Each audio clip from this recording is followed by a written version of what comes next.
আসসালামু আলাইকুম। লাস্ট ভিডিওতে আমরা কথা বলেছিলাম যে কন্ডিশনাল স্টেটমেন্টগুলো নিয়ে, ইফ ইলস নিয়ে। আজকে আমরা কথা বলবো সুইচ কেস নিয়ে। এটাও একটা প্রোগ্রামিং এর খুবই ইম্পর্টেন্ট একটা টপিকস, আপনার এটাও জানা দরকার। সো আজকে আমরা সুইচ নিয়ে কথা বলবো। যখন আমি সুইচ কথাটা বলতেছি তখনই আপনার মাথার মধ্যে হয়তো আপনার বাসার ফ্যানের সুইচ অন অফ হতে পারে। আসলে সুইচটা মানে কি, যে আপনি অন করলে চলবে, অফ করলে এটা অফ হয়ে যাবে। ব্যাপারটা আসলে কিছুটা এইরকমই। আমরা রিয়েল লাইফের সঙ্গে বোঝানোর চেষ্টা করবো ইনশাল্লাহ। তো আমাদের লাস্ট ভিডিওতে আমরা দেখাইছিলাম ইফ ইলস এর কাহিনীটা। এখন আমরা যেটা বোঝার চেষ্টা করবো সেটা হলো সুইচ দিয়ে, তাই না? তো সুইচ আমরা কিভাবে কাজ করতে পারি? ধরে নেন আপনার ভেরিয়েবল হচ্ছে, যখন আপনি ইফ ইলস এ কাজ করতে তখন ভেরিয়েবল ছিল আপনার 3টা। এখন ধরে নেন আপনি ভেরিয়েবল হচ্ছে একটা, ঠিক আছে? একটা ভেরিয়েবল আপনি কাজ যখন করতেছেন তখন আমি এখানে যেটা করবো, SWI সুইচ নামে একটা এটা জাভা স্ক্রিপ্টের কিওয়ার্ড। হ্যাঁ, তো সুইচ কিওয়ার্ডটা ইউজ করে এখানে ফার্স্ট ব্র্যাকেট দিলাম, দিয়ে এখানে আমি সেকেন্ড ব্র্যাকেটটা আমি ক্লোজ করলাম।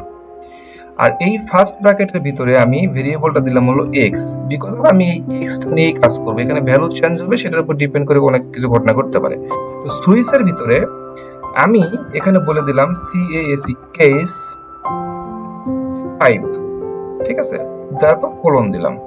এরপরে আমি নিচে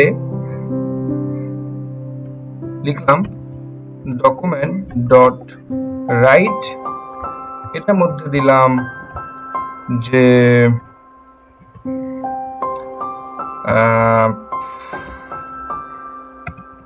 নাম্বার ইজ 5, এইরকম কিছু একটা দিলাম, ঠিক আছে?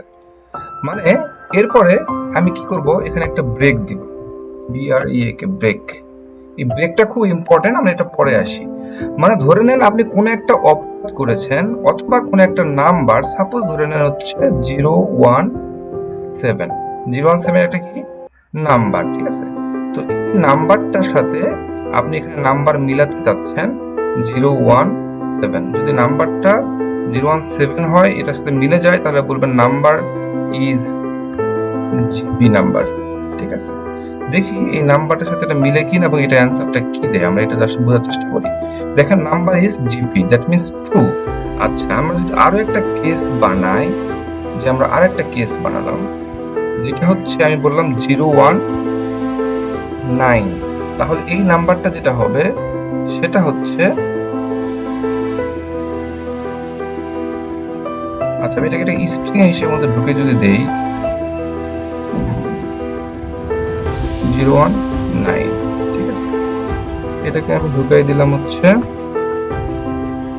017, ঠিক আছে? এটাকে আমি দিলাম হলো BL বাংলা লিঙ্ক। এখন আমি যদি এই নাম্বারটা এখানে আমি চেঞ্জ করে দেই, এখানে ধরে আমি দিলাম হচ্ছে 019, এই নাম্বারটা যদি মিলে যায় তাহলে কোনটা প্রিন্ট করবে আমি একটু দেখার চেষ্টা করি। তখন দেখবেন যে number is Bangla link. That means ধরে নেন আপনার বাসায় যে ফোনটা আছে সেই নাম্বারটা গ্রামীণ বাংলা লিঙ্ক কিভাবে চেক করবেন? আপনি এখানে একটা ভেরিয়েবলের মধ্যে ভ্যালু দিচ্ছেন 019, তো 019 সে দেখবে যে এটার সাথে মিলতেছে কিনা, এটা তো 017, তাহলে এখানে ঢুকবে না। এরপরে এই কেসে আসবে, এই কেসে দেখবে 01 তাহলে এটা প্রিন্ট করবে। আপনি এরকম করে কিন্তু আরো অনেকগুলো রবি করতে পারেন। 01 আপনি 8 বানাইতে পারেন, এটা হবে কি, এটা হলো আপনার রবি, এটা রবি নাম্বার। ধরে নেন আপনার কোনোটাই হলো না, তাহলে আপনার আরেকটা অপশন আছে, সেটা হচ্ছে যেটা আমরা ইলস এর ক্ষেত্রে ইউজ করছিলাম, সেটা আপনি এখানে ইউজ করবেন ডিফল্ট দিয়ে আপনি কোলন দিলেন, দিয়ে আপনি এখানে বলে দিলেন ডকুমেন্ট ডট রাইট, এটা আপনি বলে দিলেন হচ্ছে নাম্বার নট ফাউন্ড। এইরকম আপনি কিছু একটা আমি বলে দেবো, এটা স্ট্রিং রাখবো আর কি। আমি বলে দিলাম নাম্বার হচ্ছে নট ফাউন্ড। ধরেন আপনি এখানে দিলেন 016, তো 016 দিয়ে আসলে কোনো কেসের সঙ্গেই মিলবে না, সো এখানে বলে দেবেন নাম্বার ইজ নট ফাউন্ড। এখন আমরা একটা যেটা বোঝার চেষ্টা করবো, সেটা সাপোজ 01 দিলাম, আমি হলো 019 দিলাম, ঠিক আছে? 019 দেওয়ার পরে তাহলে আলটিমেটলি অ্যান্সারটা কোনটা হবে, যে নাম্বার ইজ বাংলা লিঙ্ক, এটা হওয়ার কথা। দেখেন নাম্বার ইজ বাংলা লিঙ্ক, এটা ঠিক আছে। বাট আমি যদি এখানকার ব্রেকটা উঠাই দিই, তাহলে দেখেন কি ঘটনা ঘটে। তারপরে দেখেন সে আবার বলছে নাম্বার ইজ রবি। কিন্তু এটা তো 019, এটা রবি নাম্বার না। তাহলে এটা কেন প্রিন্ট করতেছে? বিকজ অফ যখনই সে একটা আসল নাম্বারটা খুঁজে পাবে তখনই সে পরপরই একটা ব্রেক খুঁজে বের করার চেষ্টা করবে। এই ব্রেকটা তার জন্য খুবই ইম্পর্টেন্ট। মানে যখন সে নাম্বারটা, তার কেসটা খুঁজে পেয়েছে যে হ্যাঁ সে এই অপরাধ করেছে, তার জন্য এই কেস, যখনই কেসটা খুঁজে পাবে তখনই তাকে শাস্তি বা যেটা দেওয়ার পর একটা ব্রেক দিয়ে দিবে যে শেষ, তোমার কাজ শেষ। কিন্তু ব্রেক যতক্ষণ পাবে না ততক্ষণ পর্যন্ত সে পরের গুলো আর চেক করবে না, বাট সবগুলো সে প্রিন্ট করতেই থাকবে। এই জন্য 019 মিলে যাওয়ার পরেও যেহেতু ব্রেক সে পায় নাই, এই জন্য পরেরটা সে প্রিন্ট করা শুরু করছে। এরপরে যদি আপনি আরো একটা কিছু থাকতো তাহলে কিন্তু সেটাও সে পরেরটাও প্রিন্ট করতো। তো এই হলো কাহিনী, আপনাকে ব্রেক তো থাকতেই হবে।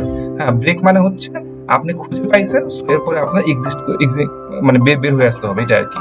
তো আশা করতেছি সুইচ কেসটা আপনি বুঝতে পেরেছেন।